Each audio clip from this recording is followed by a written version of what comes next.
Kamu penasaran kenapa bumi tidak punya cincin? Raksasa gas Jupiter, Saturnus, Uranus, dan Neptunus punya cincin, tapi planet berbatu Merkurius, Venus, Bumi, dan Mars tidak punya. Dua teori menjelaskan kemungkinan terbentuknya sistem cincin. Teori pertama mengatakan cincin mungkin terbentuk dari sisa-sisa saat planet itu terbentuk. Atau teori kedua mengatakan cincin mungkin saja sisa satelit yang hancur dalam tabrakan atau pecah karena tarikan gravitasi planet induknya.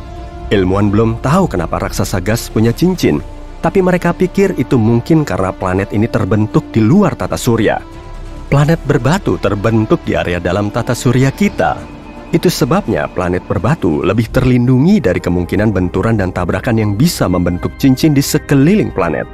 Atau alasannya karena planet lebih besar memiliki volume lebih besar yang memungkinkan sistem cincin tetap stabil. Beberapa ilmuwan berpikir planet kita memang punya cincin dulu sekali. Di tahap awalnya, objek seukuran Mars menabrak bumi dan menimbulkan cincin puing yang padat. Tapi sistem cincinnya menyatu tak lama kemudian, dan seperti itulah bulan terbentuk. Lebih dari 10 tahun lalu, pada tahun 2011, astronom menemukan awan uap air besar sekitar 12 miliar tahun cahaya jaraknya dari bumi. Awan ini adalah sumber air tertua yang kita tahu.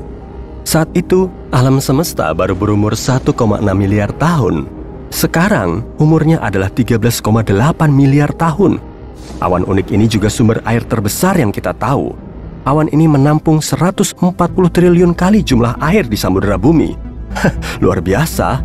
Kerennya, awan uap air ini semacam menyuapi lubang hitam. Awan ini mungkin mengandung cukup gas, seperti karbon monoksida, untuk membantu lubang hitam tumbuh 6 kali lebih besar daripada sekarang.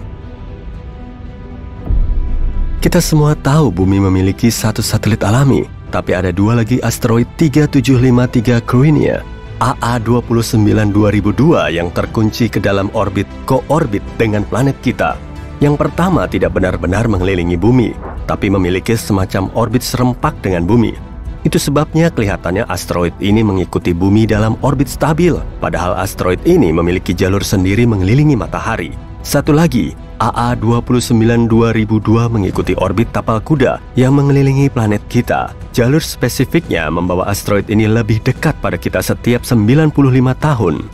Kamu kira Neptunus adalah tempat yang sangat dingin dan gelap? Bagaimanapun juga, itu adalah raksasa es yang jaraknya 4,5 miliar kilometer dari matahari. Di sana tidak ada banyak cahaya matahari, jadi siang di Neptunus sama seperti senja di planet kita. Tapi raksasa es ini ternyata menciptakan panasnya sendiri. Lebih jelasnya, 2,6 kali lebih panas dari yang kita dapat dari matahari. Ini mungkin ada hubungannya dengan semua tekanan di dekat inti planet. Ini membangun dan melepaskan hidrogen yang membuat pusat Neptunus memiliki suhu 5150 derajat Celcius. Tapi atmosfernya masih cukup dingin, sekitar minus 150 sampai minus 200 derajat Celcius. Bentuk apa yang kamu pikirkan saat seseorang menyebutkan badai? Mungkin hurikan oval panjang dan tornado kerucut, tapi itu yang kita lihat di bumi.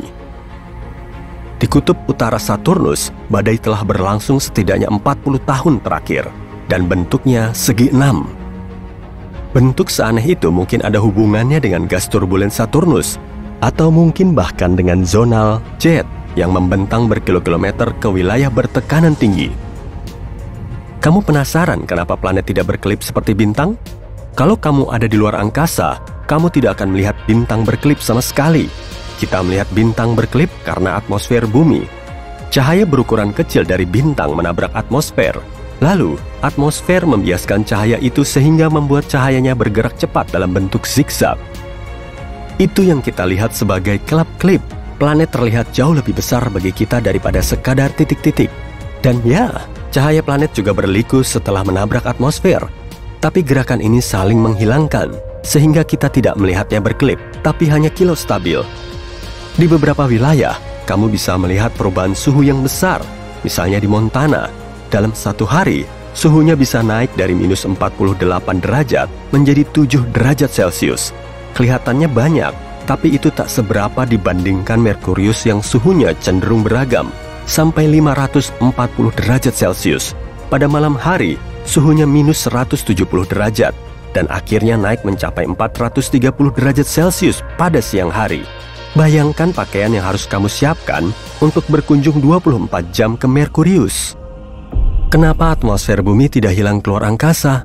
Meskipun kita tidak bisa melihatnya, molekul gas dan uap air yang membentuk atmosfer kita memiliki massa.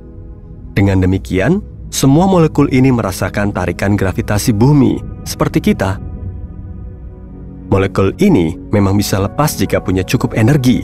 Misalnya, jika planet kita lebih dekat ke matahari, atmosfernya akan lebih panas dan molekulnya bisa lepas lebih mudah. Tapi untungnya, bumi berada pada jarak yang tepat dari matahari dan memiliki cukup massa untuk bertahan di atmosfer. Saat kamu memikirkan gunung berapi, kamu mungkin membayangkan lava panas dan cair keluar. Setidaknya, seperti itulah di bumi. Di luar angkasa, gunung berapi bisa memuntahkan metana, air, atau bahkan amonia. Di atas sana, gunung berapi juga bisa memuntahkan materi yang membeku saat meletus.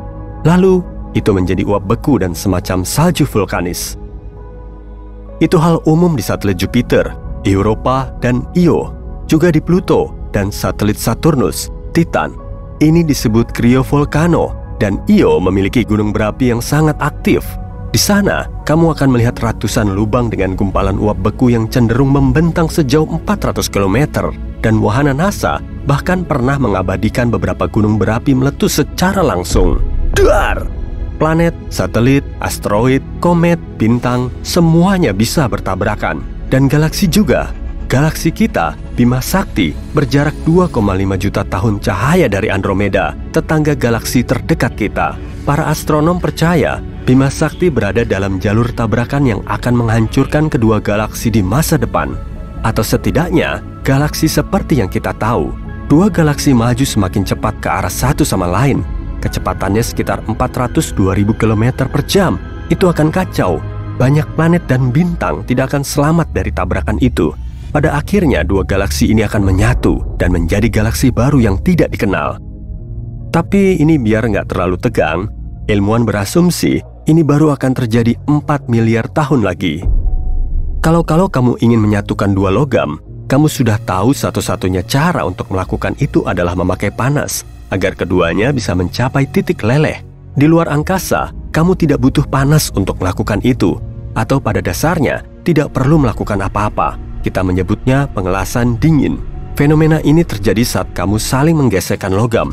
Dalam kasus itu, logam ini menghilangkan lapisan oksida pelindungnya. Di bumi, lapisan ini mencegah logam menyatu. Tapi di luar angkasa, pelindung ini hilang.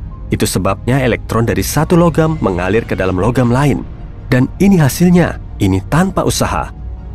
Dulu, ilmuwan percaya bahwa bumi adalah satu-satunya planet di tata surya yang memiliki aktivitas tektonik aktif. Aktif secara tektonis berarti lempeng di bawah kerak bergerak. Proses ini melepaskan panas yang kemudian merusak bentuk permukaan bumi dan menyebabkannya mengecil. Tapi sekarang kita tahu ini terjadi di planet lain juga. Merkurius juga mengecil. Dan ilmuwan mengetahuinya pada tahun 2016 saat pesawat luar angkasa Messenger mengorbit planet ini dan mengirimkan beberapa data penting. Data ini mengungkap ada bentang alam seperti tebing yang dikenal sebagai lereng besar di permukaan Merkurius. Karena relatif kecil, bentang alam ini belum lama terbentuk. Artinya, Merkurius masih berkontraksi, bahkan 4,5 miliar tahun setelah tata surya terbentuk. Bintik merah raksasa Jupiter juga mengecil. Itu adalah badai besar yang mengamuk di permukaan Jupiter. Warnanya kemerahan, bentuknya agak oval, dan lebarnya lebih dari 16.000 km. Yup, itu cukup besar untuk menelan bumi. Dan sekarang, itu perlahan tapi pasti mengecil selama beberapa abad. Bintik merah raksasa adalah salah satu dari banyak badai bertekanan tinggi yang terjadi di Jupiter karena gas yang ada di sana. Sesuatu yang membuat Jupiter dikategorikan sebagai raksasa gas. Tapi hanya karena mengecil, bukan berarti bintik merah raksasa akan hilang dalam waktu dekat. Badai ini bahkan bertambah tinggi.